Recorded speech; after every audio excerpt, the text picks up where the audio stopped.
Hello, everyone. Welcome to this Speak Out event, um, which is centered around intersex awareness and marking Intersex Awareness Day 2022, which is today, which celebrates the first big protest by intersex people at a medical conference 26 years ago, I want to say. Um, Before we go any further, and in the spirit of inclusion, and just acknowledge the sheer fact that most of us are dialing in from indigenous lands, sovereignty over which has never been ceded, and that we're all speaking from stolen lands effectively. And hopefully that's something that we will be shortly on the way to fixing via the Uluru Statement process, beginning with the referendum to the voice to Parliament, hopefully next year, and in the aftermath of that, treaties, which is actually what will settle the issue of sovereignty over indigenous lands. So stay tuned for the referendum about the voice to Parliament, people, and vote. Now, my name is Lucas. Hi. I am a professor at the Faculty of Law and Justice here at UNSW, as well as one of the LGBTQ plus champions for the university. And it's my great pleasure to chair today's event and learn a lot from people who are a lot smarter than me, as you will soon discover. This event comes in connection with the Be a Better Human campaign, which is a collaboration between the Student Union at UNSW, ARC at UNSW, and the UNSW Division of Equity, Diversity, and Inclusion. This campaign aims to strengthen a respectful and inclusive culture in our university. So together, our point or our objective is to encourage everyone to do more when it comes to understanding, preventing, and responding to a series of disrespectful behaviors. And we call upon the UNSW community to commit to challenging all forms of racism, sexism, discrimination, misconduct, bullying, and harassment, and become allies to the many diverse communities that make UNSW such an interesting place and such a vibrant community. As an extension of this alliance and this collaboration, we're launching today the 4th edition of the Speak Out content series. And today's event, as I mentioned, is centered around intersex awareness. It also marks today's Intersex Awareness Day. This series, the Speak Out series, invites people to share their personal experiences of speaking out about injustice. And we hope that these stories will help the UNSW community to understand how it can better support our classmates, colleagues, teachers, friends, and fellow community members by being allies, active bystanders, and safely providing support to those who are being negatively impacted by the ugliness that is still out there in the world. So this event today is also part of the Diversity Fest at UNSW, Diversity Fest 2022, which aims to embrace how diverse the community at UNSW is and ignite broader conversations about how we can be a better and more inclusive society. I'm really excited about this event and to chair this panel discussion. And now I'm going to ask our speakers to briefly introduce themselves in one sentence before we get to the more detailed introductions of them. Angela, who are you? Why are you here? Hey everyone, my name's Angela. I use she, her pronouns, and I work at ARC, the student organisation here at UNSW. I work there as the Equity, Diversity and Inclusion Projects Coordinator. So that basically just means I run campaigns, I run events, and I work with students to put out messaging that is really all around anti-discrimination of all forms. So yeah, really keen to be a part of this conversation, and thank you so much to Lucas for facilitating. Thank you, Angela, for coming. Alissia, tell us a little bit about yourself. Hello, my name is Alissia Marsh. I am a comedian based in Perth, Western Australia. I'm also an intersex advocate, and I just love it. It's a good time overall. I think my end goal with everything that I'm doing in my comedy and all together is just to, it's a big goal, but I want to teach every single person in Australia what the word intersex means. because I think, you know, education is where it's got to start. So here we are. Well, and educate we shall. Gabriel.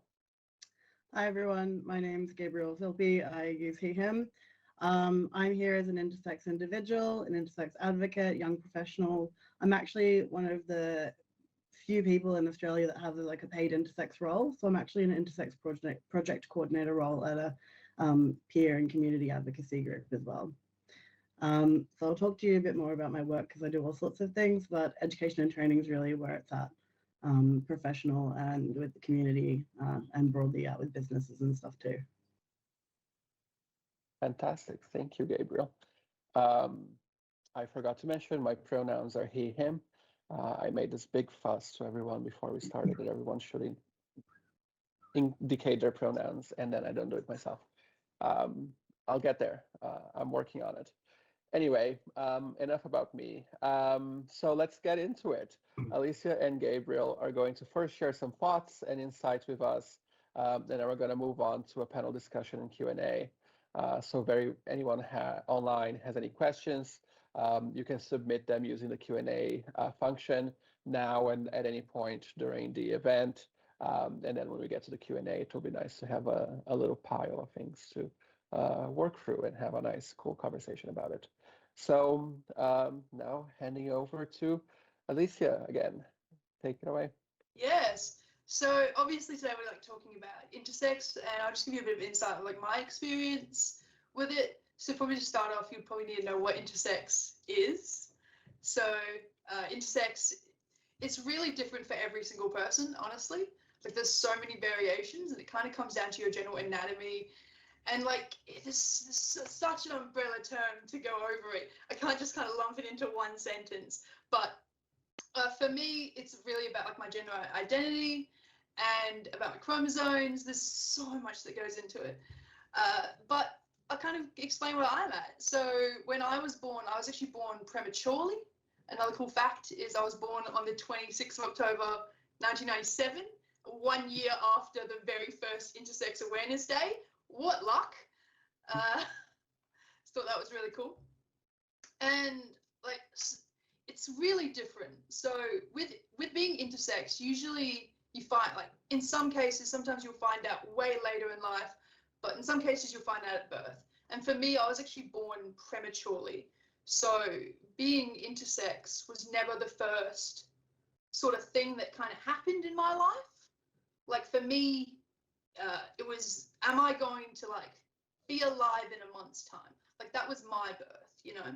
But for like a lot of intersex people, what it comes down to, like sometimes, is like your genitalia and things like that. And obviously, with like being intersex, that could be a whole vast majority of things, or different combinations. You know, you could have internal, exterior, completely different, or vice versa. There's so many combinations. Absolutely amazing. But so for me, it was never like about that. It was always about kind of surviving. And then later on in life, when I was about 18 years old, I kind of started figuring it out when I had, you know, a relationship for the first time. And you're like, oh, I am different. But for me and my journey, it all kind of comes down to like a few moments that I had in my life. Like, I think the first one that was very clear that kind of pointed out that I was different is in year 5. I'm not sure if other schools do this, but they did a thing where they got every single girl essentially together, put boys in one class, girls in the other, and they got all the girls to go to this one class and talk about periods, right? And as like I'm an intersex person, I don't get periods. So me and my mum went to that event just to be there, if that makes sense. And that's like one of my earliest memories and things that stuck with me is that growing up, it was a game. It was like, this is my secret. No one will ever know. My closest friends, we're going to this learning about period party, essentially, as a joke, as like, we're just going to pretend. And that's like my whole, like during high school, that's what it was. It was, I am pretending to be a woman. And it's crazy. I got into dress so much till so much later in life. Because growing up, I was always going to, like, this is going to get a bit sad, I will admit. We're going to kind of Gatsby the situation real quick. Is like I would go to like hospitals every single like month or months or so to figure out if they wanted to, like, the words that were used were give me a surgery so that a man could have sex with me, was really like the main thing growing up for me. And if I was going to have a surgery to get a better vagina or something, like that was like my whole like childhood was like this sort of thing, and it was kind of always what I was in my head, and it just kind of spiraled. And then when it kind of started all happening in this year 5, I remember my mum being like, well, look, we're in a car on the way to school. She goes, well, Alissia, I think you were born as a boy. And then my year 5 self goes, oh, is that why I like the Power Rangers? So it's different because, you know, as a kid, I'm not thinking about like those things. I'm thinking about Power Rangers. But as like a very early child, like that's what I was thinking about: gender, my genitalia, periods, and like obviously it's the thing that everyone thinks about, but I was kind of forced into it in a way that I didn't understand. And then kind of by the time I hit 18, I just had to make decisions that I had no fucking clue about. Sorry. And I think a thing for me that really hit home was I did a thing with the ABC a few weeks ago. It was earlier this year, maybe 2-3 months ago. And I shared some really personal information. And then my mum came to me after that and was like, oh, you're actually wrong about some of that. And I'm 25 today. And I only figured that out like months ago. So it's obviously we want to fight for unconsenting surgeries, because that's what happens on intersex babies. They have unconsenting surgeries, what causes bodily harm. Sometimes they can never have children, never have any sexual feeling. There's so much consequences that come to your body. You know, and like that was my childhood, you know. So it's a really weird like thing to think about, because that's all. I had friends over, had a sleepover, like that's the only thing I was kind of thinking about, like trying to pretend to be this figure of something. And then eventually when I got older, I was like, oh, this isn't going to work out long term, is it? Nah. And it's crazy because as a comedian, like I talk about this on stage. It's something I talk about. I want to talk about it, and I'll meet other like intersex people, and they'll be like, if you tell someone I've met you, like it's so protected, especially here in Perth. No one talks about it, period. So it's terrifying. And when I'm on stage and I talk about it, the first thing I get, doesn't matter who it is, and I understand, I get it, but it sucks. The first thing everyone's thinking about is they're not looking at my comedy, they're not looking at me talking, they're looking at my genitalia, being like, what have you got? And it's like, it's crazy. It's crazy. So being intersex sometimes becomes this like overarching sort of sexual figure, and it's sexualized, and it's crazy. But like, so it's every insight can go for. There's so many different things. I think my main thing is like, obviously we're talking about like intersex surgeries and things like that, unconsenting and things like that. And I, of course, think that's terrible, and you shouldn't have those unconsenting surgeries. I also think like how terrifying would it be if, because for the first 18 years of my life, I was just pretending I was as a woman, nothing was different. What if someone was pushed into that and there's no education? Therefore, this young person is just there in year 5, you know, like, what are they going to do? They're going to get bullied. They're not going to know. There's not enough information. So education is really what I strive for, and what I want to tell everyone is, even if you don't take much out of this today, like go do your research, go just have a look, because it's 1 in 1.7%. So you've met an intersex person. You have. A lot of intersex people don't even know they're intersex. It's crazy to think about. So like, overall, it can be good, it can be a bit bad, but my insight to it is really you've just got to start educating people more, because the only way that could have been better from at least my story and me is if people were educated and I could have spoken about it. And my mum did her absolute best, and I don't blame any decisions that she made, and she's the absolute best mum in the world, you know. But at the same time, doctors told her that I had, you know, syndromes, diseases, and things that weren't exactly true. So it's a difficult conversation. It always is, you know. as much as I want to do comedy and make jokes about it, if we're not educating, nothing's going to happen. Anyway, that's my insight. Cheers. Thank you. And I'm sorry. No, it's fine. Gabriel, over to you. Thank you. Yeah, there's so much in there, and every time I speak to another intersex person, I'm just always so surprised about the amount of similarity with our stories and our experiences. And like Alissia said, there's so many different ways that intersex looks. There's over 40 known variations in the way that people's bodies can exist, and other ways that we are born with bodies that are slightly different from the social and the medical norms.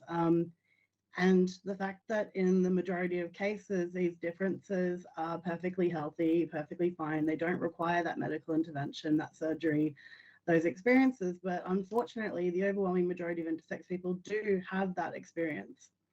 I'm one of the very few intersex people that I know, and also statistically, that haven't had surgery, but I have had experience of medicalization and treatments that I didn't consent to, or that I wasn't able to consent to as well. So I'll blend a bit of my personal story into a bit of the work that I do, because it's all motivated by that, really. But in the way of education, I just have so much hope and so much fondness for where we're going as a society and the kind of conversations we're having. I work, one of my workplaces is a sexual health organization, and I do puberty education in schools. And we are talking to primary school students about intersex bodies, about transgender bodies, about the diversity, the fact that puberty is not going to look like the same for everyone, and that there's a whole range of how that can be so different. And that's obviously deeply passionate for me, because my intersex variation is something that I wasn't aware of until puberty, and that's when it really came up. So it wasn't something that anyone could have really picked up at birth. In some other countries, they do some additional screenings that we don't do here. It's unclear if it would be picked up or not, but ostensibly I was born and the doctors went to my parents, "You've got a perfectly healthy little baby girl." So I was assigned female at birth, raised that way my whole life, up to a point where I could have some opinions about that. But for me, I always felt like there was something wrong or different, or I could tell that there was something off about that. I never felt like that was me. I didn't really feel like I could express that. I didn't have words or language for it. It was just something's not quite right about that. And just to show you the diversity of intersex experiences, I was assigned female at birth. I actually did have a period, and I had puberty really, really early. And it was all going sort of to plan. It was just a bit early, all the typical changes that you'd expect for a young girl. And then all of a sudden that just stopped. And then we had a period of time with nothing, no periods, any of the changes that we'd expect to see sort of stopped for a little while. And I actually started going through a male puberty naturally. So my voice started to get a little deeper. I started to develop a bit of facial hair and put on a bunch of muscles and stuff like that. And at that point, everyone's like, whoa, whoa, whoa, wait a minute. We need to, what's going on here? And I was perfectly fine with it. That was just my body. It was doing what it wanted to do, and I didn't really care too much about it anyway. And then we went, my mum and I, to the doctor, and kind of like, this is what's happening. And they're like, okay, that's not normal, and we need to do something about that. And it was all very hasty. They kind of threw a bit of a diagnosis, be like, might be this thing, but what we're going to do is we're going to put you on hormones. We're going to put you on hormones to block the male hormones. So my body was actually producing the same level of testosterone as a boy my age. And they're like, that's not what girls' bodies are supposed to do. And you've got female genitals, so you've got a girl's body, and we're going to make it do what we want it to do. So I was put on medication to bring my hormones back down to a female pattern. We never quite got there, but it did squash it quite a bit. And then I was on a bunch of other medications, so I don't even remember what some of those were. To my understanding, there was also something to boost the estrogen a little bit to help that balance be right there. And that was from the age 13 that I was on that medication, right till the point where I was 19. And as an adult, I went back to my parents' home, my childhood bedroom, and I actually found a little stash of these pills that I was hiding because I didn't want to take them. And for a young person, like, because you're supposed to take them every day. And I was quite compliant in the beginning, and I was sort of like, this is what I have to do. And for a bit more context, at this point, I went from primary school, all my friends were boys, I was playing soccer, I had bruised and bloody knees and all of that sort of thing. And then they're like, you're not socially behaving like a girl. And the other experience for a lot of intersex people is gender stereotypes. And they're like, if we don't treat you, you'll have atypical sexual development and atypical sexual behavior. You might be queer, you might not have the gender norms, you might not want to have kids and be a mum one day. And all of this stuff gets really leveraged at you. So I was just not very feminine. And they're like, okay, well, how about we put you in an all-girls high school? That'll get your behavior sorted, right? So I'm sitting here at a doctor's appointment being like, is the doctor saying I'm not really a girl? And am I going to get kicked out of my school? Because my body doesn't want to do any of that development. And I don't want to necessarily tell people that this is what's going on, because they're going to think I'm a freak or that I'm not a girl and I don't belong here. And it was a big school, and I was like, there's 1,000 other girls around me and I'm not like any of them. Statistically, there's probably some other intersex people at that school. But it was a whole experience for me growing up, not sure of what this meant for me, what this meant for my identity. So I had these like feminine puberty changes and these masculine puberty changes, and I was on medication and went back to like a feminine direction. But then I was like, I am really not okay with this. So once I got a bit older, got a bit more of my voice, I actually stopped taking that medication at 19. And at 21, I was like, I feel like something's been taken from me and I really want that back.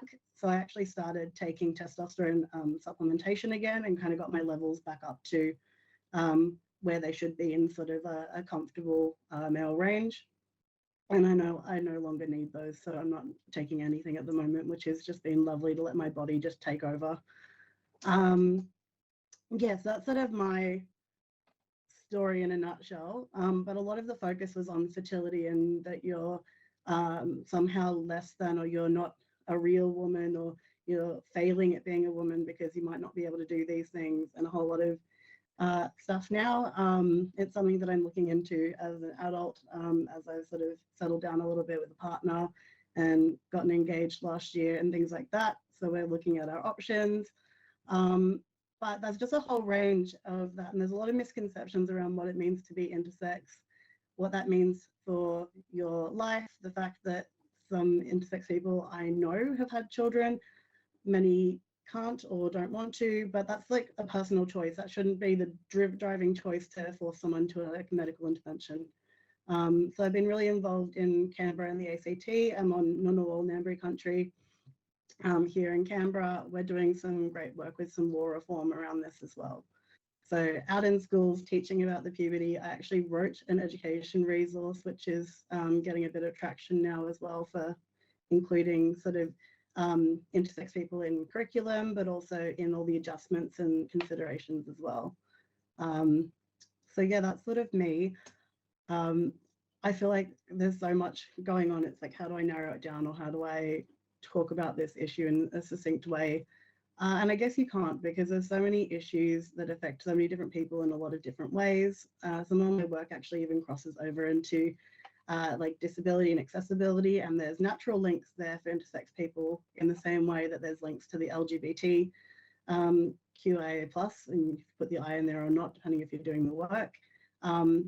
But it's also that being intersex is so broad, it's not even necessarily something we can package or label as a queer thing or as an LGBTIQA+ thing, because many intersex people are just heterosexual cis men, and they need the same support and services that they would not necessarily get from going to a youth-focused or a queer-focused event or something like that as well.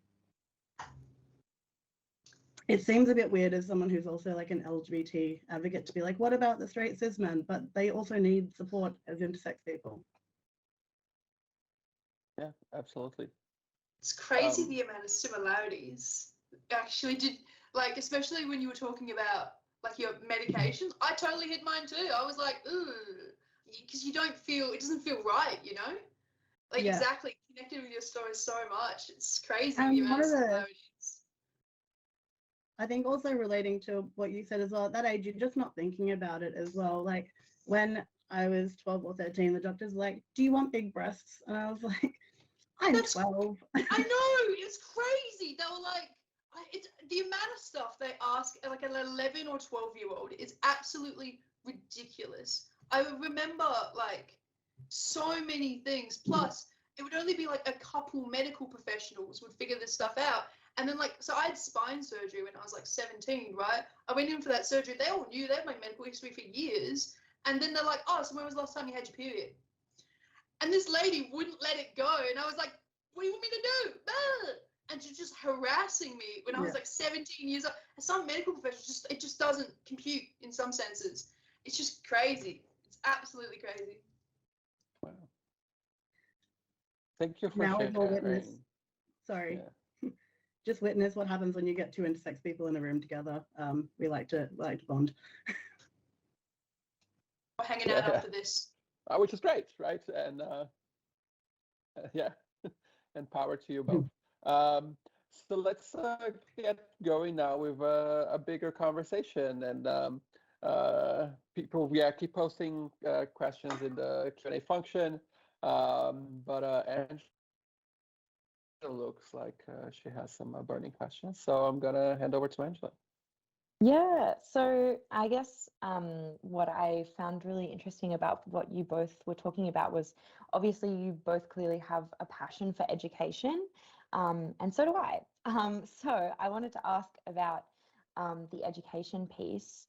What is one thing that you wish people knew or had more awareness about? Is there one common misconception or stigma that you want people to educate themselves on? What's one thing you wish people wouldn't say? You know, is there anything particular that you just like wish people knew? Yeah, I think it's less about what I wish people knew. I think it's more about the willing to listen. The amount of times I've gotten into a conversation with someone and I'm like, there's more than two genders. And there's no, and they were just, that's the response. No. And you just be like, oh no, I'm just telling you this thing. No. I've been on stage with a microphone in front of 150 people. A lady stood up in the front row and goes, are you going to talk about this the whole time? Like, it is crazy. Just the absolute, I don't understand it. It's like, I can't educate people if you're not going to listen to me. So it's not a case of what I want you to know. I want you to listen, you know? Like, I can't do anything if you're not going to hear me out. And if you're just going to flat out say no, how do I compete with the word no? It's crazy. It's just someone saying no and walking away. It's like, okay, well, I've lost. Like, so it's difficult to educate. It's just, we need people willing to listen. And the more people that listen, the more they're going to spread it, and the more the other people are going to want to listen, and the less it's going to be stigmatized and sexualized, etc. So really, for me, it's just starting the conversation. Yeah, from the most basic sense of like, there are more than two genders. Yeah, crazy. 100%. Yeah. How about you, Gabrielle? Yeah, I mean, there's a laundry list, but I'll narrow it down to as much. I think it also just ties into that willingness to listen. There's a lot of misunderstanding of what it is to be intersex, and it gets conflated with, or sometimes buried under the sort of it's international, but the media conversation around transgender people and that sort of issue, but actually seeing how they're two separate issues. We've got like some common goals and we've got some common experiences, but intersex really needs a platform to stand on its own right, to be understood in its own right. And yeah, just to have the fact that it is so diverse also understood, because that ties into some of the like fetishization or the mythology and the stuff that people sort of get this idea of, oh, well, you're best of both worlds and you get a bit of everything and whatever. And it's like, it's really infuriating to be sort of like constantly having that like exotic sort of approach from people as well, or they immediately just fixate on genitals and be like, okay, well, what's in your pants? Because that's going to tell me what if I'm attracted to you, or like if I want to see what's going on in there. If I'm just curious about it, it's going to let me decide in my head if I should place you as a man or a woman or something else. And yeah, also the understanding that those body parts in the anatomy doesn't necessarily even tie to a gender expression. So like an intersex woman is a woman and she could have any genitals. And yeah, it's sort of like separating sex and gender the way that it's been put together in our society.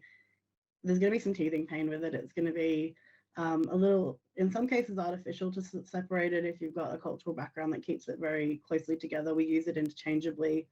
But yeah, just making space for that conversation to happen. Cool, thank you. Isabel asked us a question. She's a big fan of Alissia's piece on education, so kudos, Alissia. And thank you both for sharing your stories. So do any of you know whether the way we educate our medical students has changed in any way to combat non-consensual medical procedures? Well, I think you're gonna know more than me. I'll be honest, Gabriel. But like for me, with my experiences, no one has like I haven't met like nurses and like people when I was in hospital. They don't know. I don't know if there's like no education or that's not obviously like I'm definitely more leaning into the comedy and public speaking side of things. But because I've been going to hospitals like every month since I was tiny, that's kind of how it works when you're like this, when you have so much stuff going on. And the only like 2 or 3 doctors who are the specialists in their field that I would specifically go to for these reasons would know.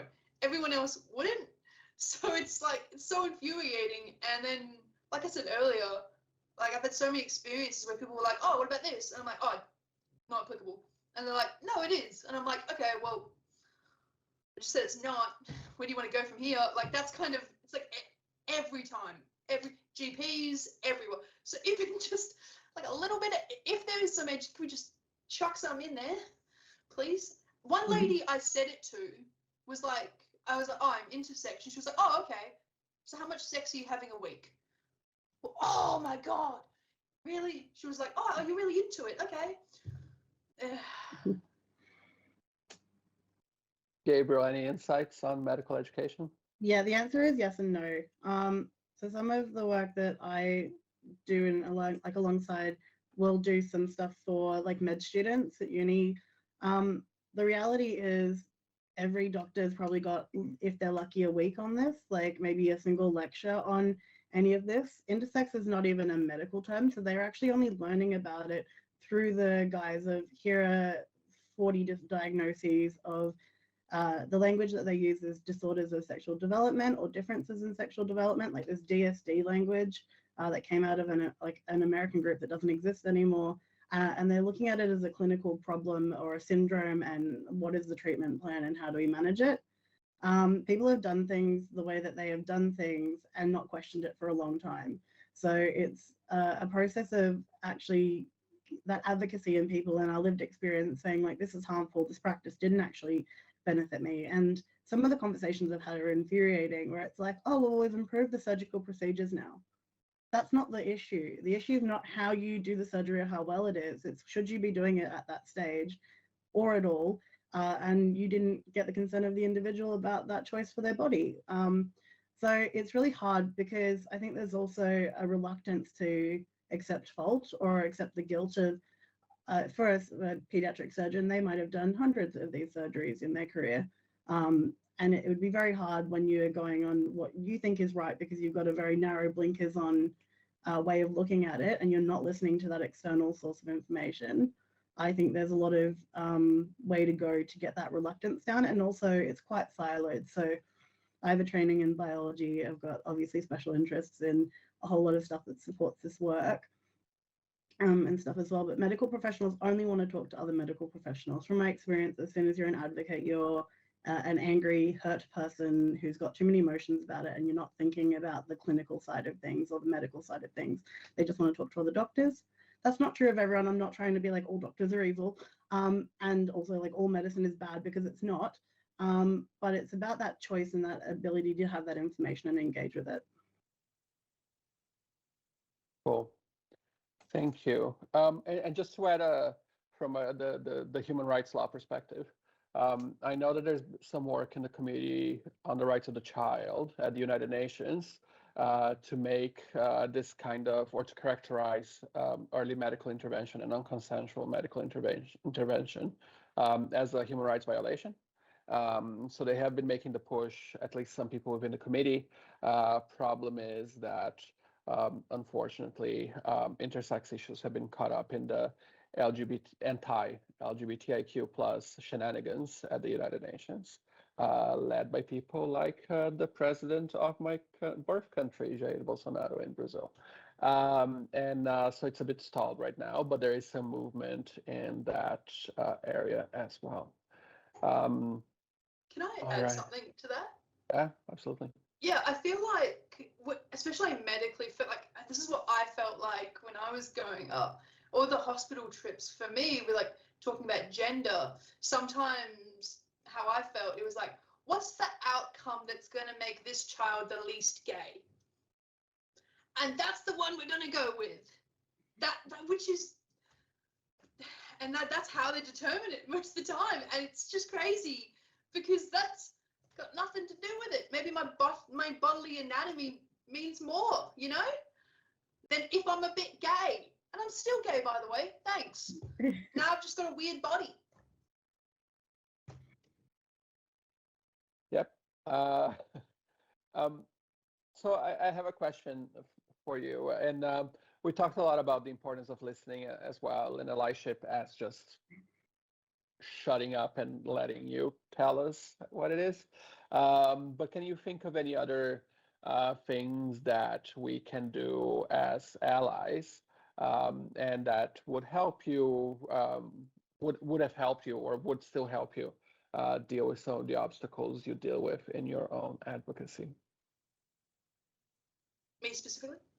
Both of you. After you first. This is my favorite question because I get to sprig one of my favorite things. It's the Darlington Statement. So it's a joint consensus statement between Australia and Aotearoa, New Zealand. And it's all the advocates and activists in the space that joined up. So it's in its like 3rd or 4th edition now. But it's a statement, it's online, read it and affirm it. It actually just sets out all of the advocacy positions as agreed on between Australia and New Zealand. And there's areas around employment, around medical access, around education, around healthcare, well-being, and all that sort of thing.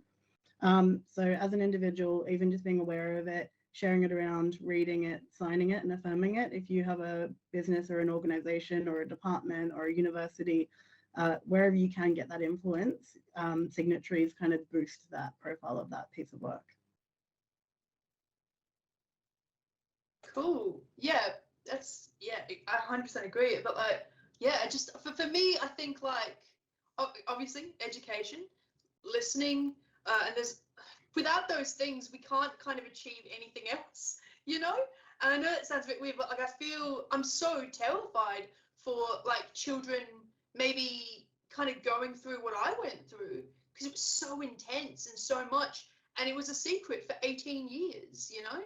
So for me, it's like just pushing that education and in schools and like as early as we can to normalize this thing because it's so unnormalized. And I think the first time I ever saw it was on a TV show when I was in high school, and it was just randomly thrown in there. And I lost it. I freaked out. So just as much representation, you know, you don't see celebrities talking about this sort of stuff. Like I don't. I've looked it up. I can't find. If you've got a platform, you need to start using it. You know, we're not going to get anywhere unless people kind of higher up start using their platforms to tell others. Because at the moment, it's a struggle. It is a massive struggle. So I think for me, if you've got a platform, you have to use it. You've got to use it for good. Okay. And if you've got a space that you could lend to someone, you know, that they could use, do that.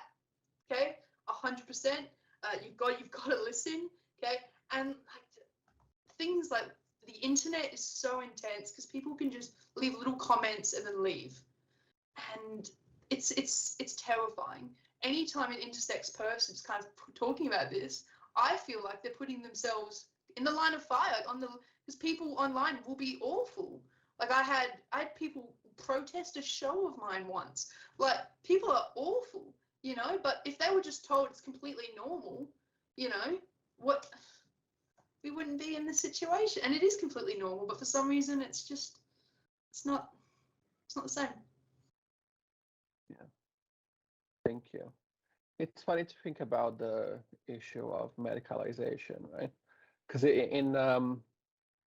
for other letters in the alphabet soup of LGBTQ+, medicalization has been very harmful, but at one point it was also actually helpful, right? Because it got people away from thinking about it in terms of morality, for instance, right? So the whole idea of people don't choose to be gay, they're born gay and they are just gay or lesbian or bi or what have you. That helps take morality out of the conversation, right? But as a consequence, that's very acute for intersex people, the way I'm hearing it, is that the consequence of medicalization is that it can also be a quote unquote problem to be fixed. And that can be incredibly harmful. So Andy also asks, in connection to medicine, but more broadly in thinking about higher education and institutional policy, how do you think we can best incorporate intersex awareness into higher education teaching and institutional policy in terms of breaking sex or gender stereotypes, institutional policy change, awareness raising, and so on?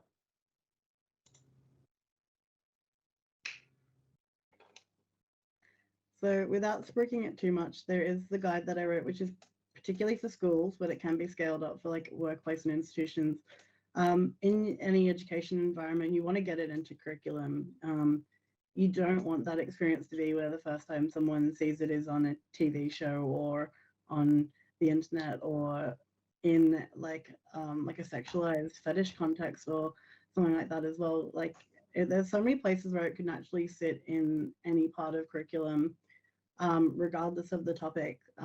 There's places to put it in legal studies, as like when we look at precedents and existing case law about how things have gone to the family court, and decisions around surgery have been made. There's like history, there's politics. We've got like an intersex mayor in Victoria, in Australia, right here. The creator of the intersex flag is an Australian man who is sort of heading up ERA, which is Intersex Human Rights Australia. We've got so much happening just even in our own country, but also looking at examples around the world. Malta has been one of the first countries to have a bit of a legal process around protecting intersex people in medical settings. But then it goes right down at every level, like whether you're doing like forms and data collection and stuff like that, or being aware even just of structural barriers. So we've got research from 2016 in Australia. The average general population, 2% of people don't finish secondary school. For intersex people, that's 18%. 18% of intersex people are not finishing high school. But when you actually look at tertiary education, on average, intersex populations have a higher amount of tertiary degrees in education attainment than the general population. So there's not anything that is barring us from education, but there's something specific about the way the institution is set up and how accessible it is. And also for like a young intersex person missing a whole bunch of education, going to these medical appointments and to specialists and recovering from surgery and things like that. There's so many aspects to consider with it, but really just do your best to know about the issues and see where you can actually place them in the work that you do. Yeah, it's such a difficult discussion because I remember, I'll give you like an example. So when I was in year 11, you start doing like sex ed. We all know sex ed. Love it, so much fun. They bring a cucumber in, they're like, put a condom on it. But I remember being in sex ed and just throwing out random hypotheticals and all these random things. I remember my teacher shutting me down and I got bullied for the rest of the day because they thought I was being, I think the class thought that I had a fetish in like year 11 when more I was trying to broaden the discussion. I was trying to make it, I was trying to make the discussion about me. I'm not going to lie, I know nothing about me at the time and I was trying to learn something. So, and it got shut down immediately. It got so shut down, I got bullied for weeks afterwards and it was absolutely awful. And I ended up moving schools. My mum still doesn't even know about that, but like that's something that I've just kept forever, you know. So I remember there were safe schools that was going to be a thing that got shut down. So if we just integrated that, or if the teacher, like, I don't know, did a little bit of research beforehand, would have saved me a lot of bullying, and it's really little stuff, like even if they just went through like LGBTQIA plus and they just went through the letters and maybe just said it, it's something that small could have helped me so much, and I realized what I'm asking for is just the definition of one of the letters but like that's all I needed at the time. I needed something, but I got completely shut down. So like I think that, and if I'm getting shut down, like I can't imagine how many other people, like I'm not sure how you felt about sex ed in high school, but awful time. The whole time I was like, when are they going to talk about me? When are they going? They're just talking about these two. Where's the, So yeah, I think when safe schools, safe school, I think that's what it's called, got turned down. It's the most disappointing. It just felt like they had full modules on like what it is to be intersex and intersex people telling their story. Yeah, they're incredible. And, when that got shut down, I remember just having no hope, being like, oh, that I don't exist to most people. Cool. Like that's crazy, I have that sort of feeling. So I realize I'm saying the same thing every time, but education is absolutely everything.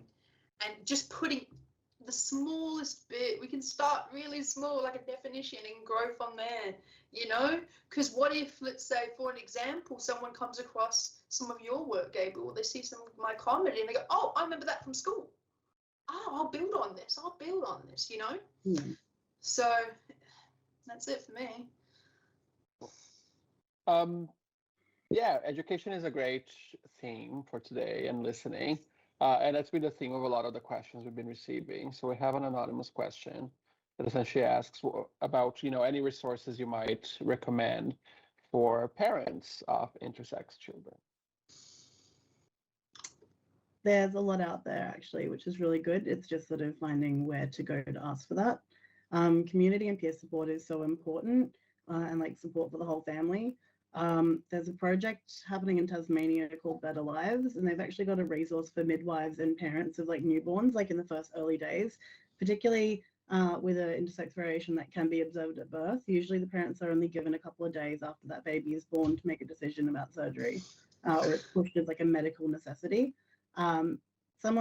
Anyone that I don't have kids, but I work with a lot of people who do, but like anyone who's had a kid, like you're not thinking about that, you're not necessarily even thinking clearly. You've just got this whole brand new human. Your body's been through something quite huge, and then they're saying there's something wrong and there needs to be surgery or whatever it is. It just has the resources to like take a break, take a breath, have a little breathe. I think it's the UN or World Health Organization has one like your whole baby or your baby's beautiful. There's a couple of other resources and stuff like that. Community peer groups. So I work with a grassroots org in Canberra, Agenda. They've got a guide for parents of intersex people, and then another one, like a little brochure sort of thing. But reach out to those community orgs. Intersex Peer Support Australia are fantastic. Intersex Human Rights Australia is fantastic. And if they don't have the resources, they can point you to who might have them. But definitely just talk to people. I think a lot of the issues that we're facing or experiencing is because we don't talk about it. And particularly if you think about the 40 variations, you or your child might have one of them, and then the doctor says, okay, you're 1 in a million, or you're 1 in 200,000. You're never going to see anyone like you. But it's not that statistic. You reach out to any intersex person. Alissia and I have different experiences, and we found so much in common just in this short conversation, just getting that information as well. Yeah, there's not much more I can add to that, honestly. You've pointed out all the best stuff, but I find for a lot of people as well, YouTube is great. There's a few really amazing YouTubers out there. A few people like You Can't Ask That. That's a great little thing on there as well, done by ABC. So sometimes I feel like kind of pushing it in a video sense is sometimes quite good because it's easier for people to digest. Sometimes they're like, oh, I don't want to do homework. I don't want to have to do work. So I think like doing a video, and also like a thing that something that I've been doing recently is I've been meeting parents who have intersex kids and just being like, it's all good, man. It's all good. Don't worry. Because I find like if you tell someone DSD, disorder of sex development, if you tell that to a mother who's just had a child, your baby has a disorder, their first reaction is going to be, how can I fix said disorder? Yeah. How can I help? It's not a disorder, okay? Birth is something by nature, not by nurture, but they're treating it like nurture. So it doesn't work, you know? Hope that makes sense. Fair enough. Yeah, I was thinking of the You Can't Ask That episode on ABC about dedicated to intersex people. It was really helpful in my own education. So and I think that's a great question from Isabel to wrap us up, again in the vein of us educating ourselves and each other.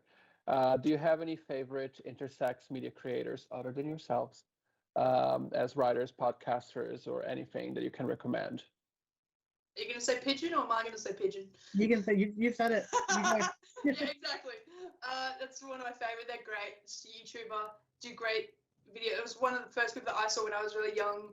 They were in like a BuzzFeed video, and they kind of branched out from there, and it was so enlightening for me to watch this person shine. But personally, I've really struggled connecting and finding other intersex people, like I said earlier.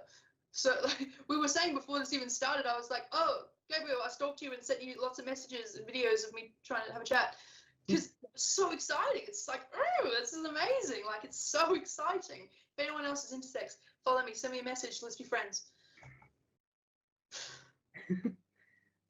I think there's a lot of content creators out there.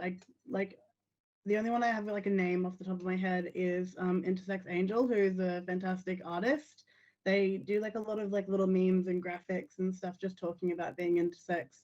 There's a lot of people, like TED Talks are also a great platform, but if you love a nice little digestible, TikTok is a like minefield. There's so many intersex TikTokers just being like, no, I'm not listening to my doctors. I'm going to talk about my body. I'm going to show my body off. I'm going to blast all these issues out into the ether because I'm sick of being quiet about it. And I also really want to pitch Youth and I. It's a collection or like an anthology of like creative writing, poetry, stories from intersex young people. The first edition is really Australian focused. The second goes international. There's submissions in different languages, submission from partners, and I'm currently working on editing and doing some stuff for the third edition, which is really exciting. So that's Youth and I. Oh, wonderful. Thank you. So we're coming to a close. This has been incredibly enlightening and heartwarming. But you know, you're the expert. So any final words of advice to everyone listening and watching?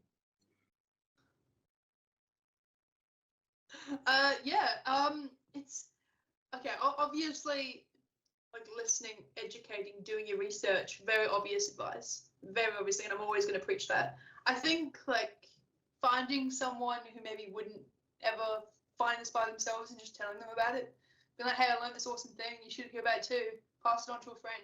And I realize that's so minuscule. You tell one person and they get interested by it, they're going to tell another, and it will ripple. It will happen, and it is happening. I've seen it happen through my own shows. So I know I'm giving everyone homework, but if you could, tell a friend, you know, tell someone you love, tell your older generations as well. There's this thing where sometimes like, well, back in my day, we had this. Okay, well, back in your day, there was cocaine in Coca-Cola. Shut up. All right, your day is irrelevant now. Okay, that doesn't make a difference. Your day's irrelevant. Treat people how they should be treated. Yeah. So it's really basic stuff. We're not going to get anywhere unless people start listening. Yeah, this is really the tip of the iceberg. As much as I'd love to cram everything into your little 1 hour, here's your thing, this is only the beginning of that conversation. So yeah, passing it on and having that that chat with other people. And with that, I want to say, I think a lot of us And like myself included, sometimes we don't necessarily say something, or we don't want to say something because we don't want to be awkward about it or uncomfortable or get something wrong. We'd rather you talk about it and not get all your words perfect, and just get that issue out there, get talking about it. You don't have to be a content expert. You don't have to be a bioethicist or have a degree in biology and be able to talk about fetal development and stuff like that. Just have a conversation. And that's also like, with education, there's so many levels of it, right? Like I can talk up to professionals and doctors and that sort of thing, but I also like can have a conversation with someone that's never heard this before. And that's really where we're even asking just all of you to have that conversation, is just bring it up as a concept. Have you heard about this thing? No, let's read about it. Let's look about it. Let's talk about it. And stuff like that. You don't have to be the content expert, but just getting that conversation even happening. Yeah. And that's a wonderful note to finish on, because it is the idea that we want to get it right, but we should not let that get in the way of trying, right? Because we're all learning as we go, and some people know a lot more than others, especially in this room. Gabriel and Alissia know a lot more than I don't want to speak for Angela, but I assume Angela doesn't know quite as much either. So it's been wonderful to learn from you both. So many thanks again to Angela, and special thanks to Alissia and Gabriel for the session as part of UNSW's Diversity Fest 2022. Happy Intersex Awareness Day, everyone. And now let's spread the word and get the word out there, and welcome the wondrous diversity that is being intersex out there. And if you see a big yellow thing with a purple circle in the middle, now you know what that stands for. Thank you, Alissia, for sharing your big intersex flag. Thanks, everybody. Thanks, everyone. Have a wonderful rest of the week.